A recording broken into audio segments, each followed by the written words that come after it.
I hear a lot of people saying that they wish that we would not talk about the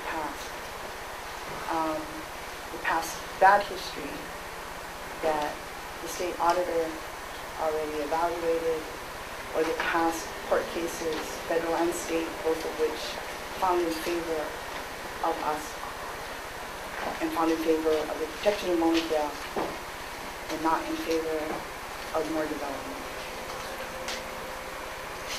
The university is correct that astronomy is a sub-use in the resource subzone. But that is, as the court said, premised upon their ability to prove that the purpose of the conservation district itself can be maintained. So while it is a use, it is not, it's a use that's highly protected. I mean, the natural resources takes precedent over that use, first and foremost.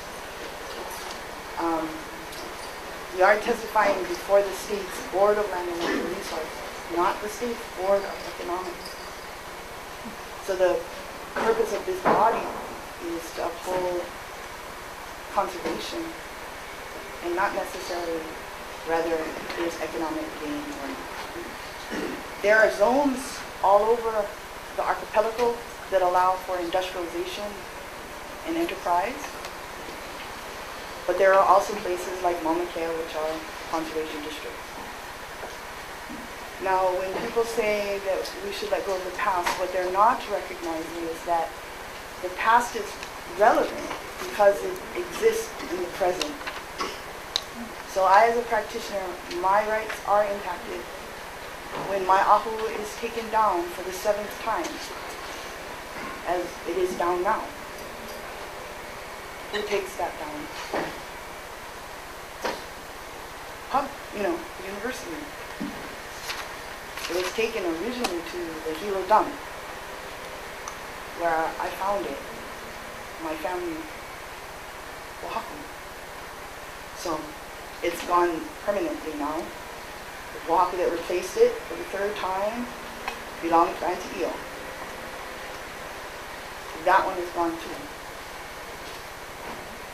When we do ceremony, we are followed by the rangers and photographed against our will.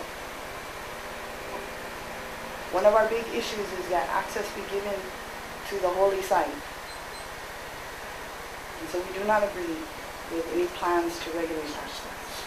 It means you can regulate practitioners' rights, but you have to be able to show that those rights are unreasonable.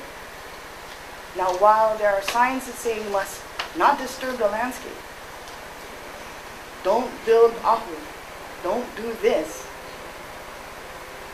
we're contemplating building something that's 18 stories high and 9 football fields big.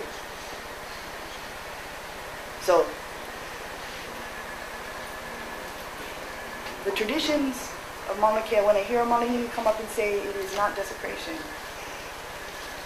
I would not presume to speak to the mind of the king or what our navigators were thinking. I find that offensive. Because there's living practitioners right here, right today, whose practices are not being protected. That's why we're in this. We're not in this to hana ino astronomy. I worked in astronomy for 12 years as a telescope system specialist. I was able to get a job there, but I could not rationalize that job with the bad treatment of my culture. And when we say, can culture and science coexist, it is coexisting. It's just one at the expense of the other. It means, we will tell you when you can access Mauna Kea.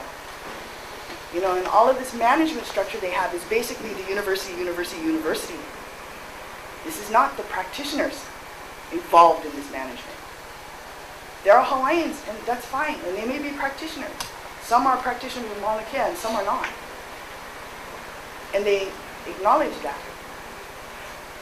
But they are appointed. They're not chosen by the people.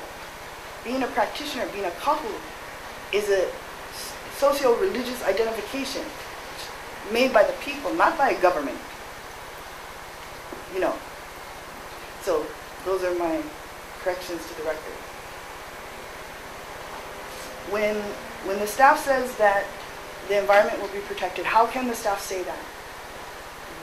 When what is required is federal review, because they've received federal funds and none of that has occurred.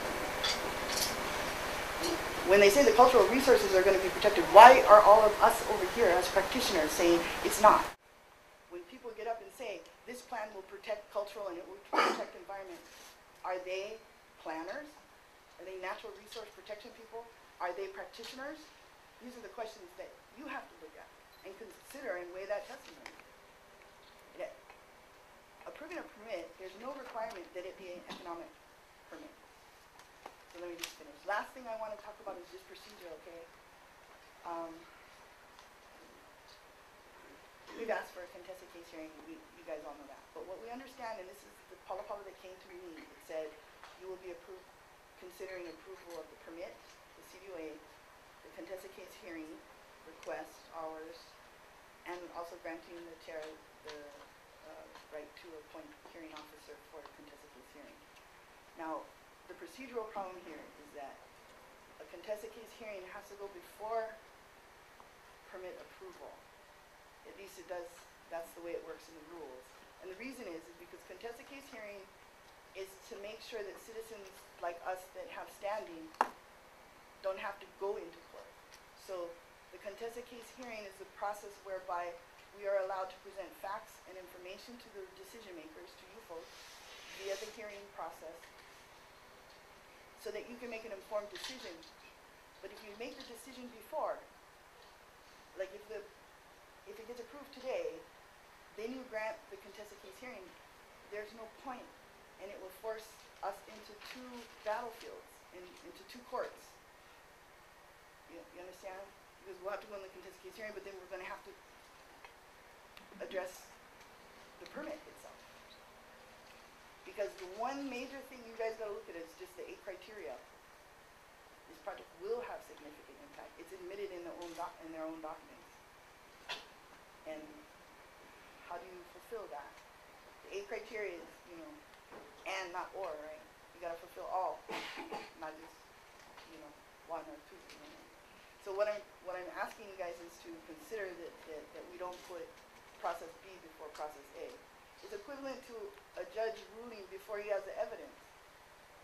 So I don't know why it's gone on like this, but we had this problem before, and we know others. Kealoha has this situation too. So we just want to make sure that we say that and we make the record that we've said this, because it's just an opportunity for us to make sure we can give you all of our knowledge. And the last thing is, I just wanted to speak to Mauna Kea itself.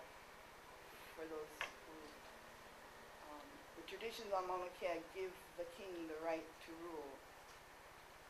The traditions on Mauna Kea give our people the scientific knowledge, not myth, to circumnavigate the biggest ocean in the Pacific around the time of the birth of Christ. These are the traditions that we're trying to protect. And maybe not everyone understands that, but we want that to be in the record, that these are the kinds of traditions that are impacted when the landscape is destroyed, because those are the markers for all of the constellations, so on and so forth. So a king cannot rule without the recognition of the akua from there. A queen, for that matter, can't either. And the navigational traditions need to be documented as true science, because it meets all the requirements. It's observable, repeatable, and measurable. Papa Mau can point to India in daylight. That is a science. So what we would like others to recognize is that our science is, and spirituality is being affected. Our ability to do these things and continue to teach our children and grandchildren about them. Mahalo. Thank you. Question? Yeah, sorry. Thank you for putting the thoughts on the